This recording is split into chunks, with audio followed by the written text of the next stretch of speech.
Diastasis rectum is a really common condition after giving birth.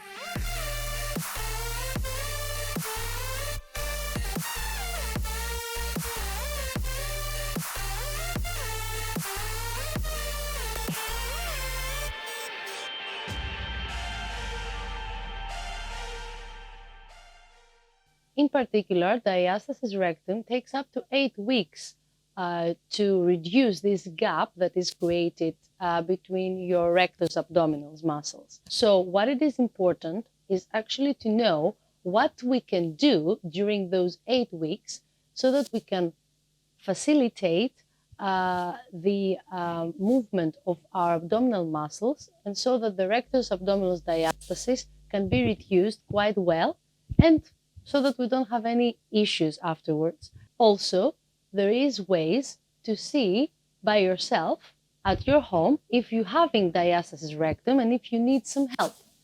We're going to go through all of those things. We're going to talk about tips. We're going to talk about how you can find if you have diastasis rectum.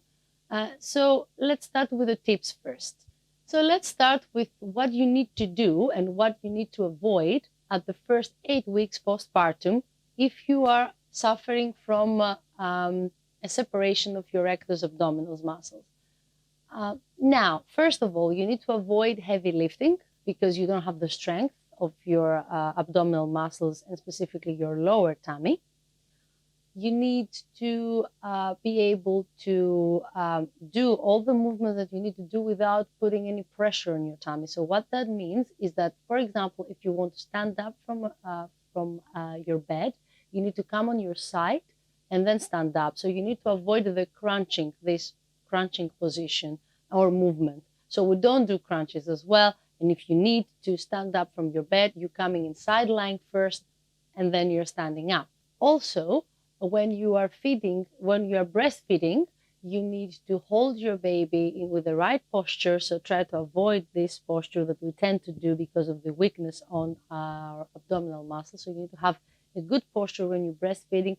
But in general, when you're sitting, when you're standing, you have to have an upright position so that you can start engaging your core, your deep core muscles. Also, when it comes to open your bowels, because you may still suffering from constipation, and also you want to avoid the extra pressure on your abdominal area, please do use a stool when you're opening your bowels so that your knees are higher than your hips. When it comes to exercises, which is really important, we're going to talk through exercises in our later videos. For now, I want you to try to use the tips that we just said to help yourself for the first 8 weeks. And also now we're going to learn how to see by yourself if you're having a diastasis rectum so that you can seek help from your physiotherapist, which is really important to seek help, because if you don't, this can be a permanent issue that may cause you also back pain, which that can end up to be a chronic condition. Also, before we go through the assessment of the abdominal muscles, please do wear a garment. You can see the picture above, which is like a corset, but really flexible corset that can hold the tummy muscles all together. And they can give you the support that you need, because at the beginning there is lots of weakness around your pelvic area and your abdominal muscles.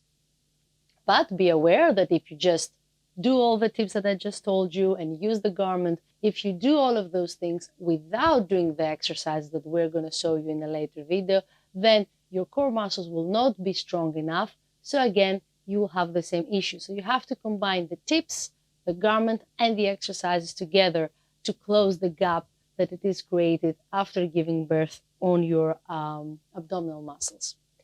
Now let's go and see how you can assess yourself and see if you're suffering from a diastasis rectum abdominal muscles. Now you come and lie on your back and you use 2 fingers above your umbilicus and you do a crunch and down.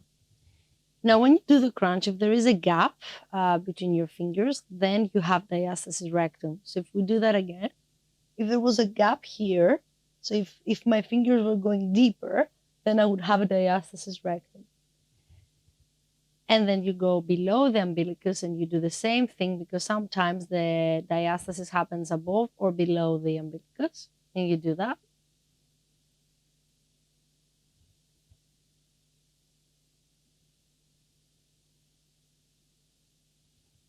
and relax. And that's how you can see if you have a diastasis rectum, and you need to seek help from your physiotherapist ASAP. So now you know how to find if you have rectus abdominis diastasis, and so that you are able to seek help, first of all. And also you have some tips to help yourself to get rid of this diastasis rectum separation during those first 8 weeks postpartum. If you liked our video, please press like, and if you want to see more of us, subscribe to our channel so that you can stay tuned for all the new videos that we're uploading.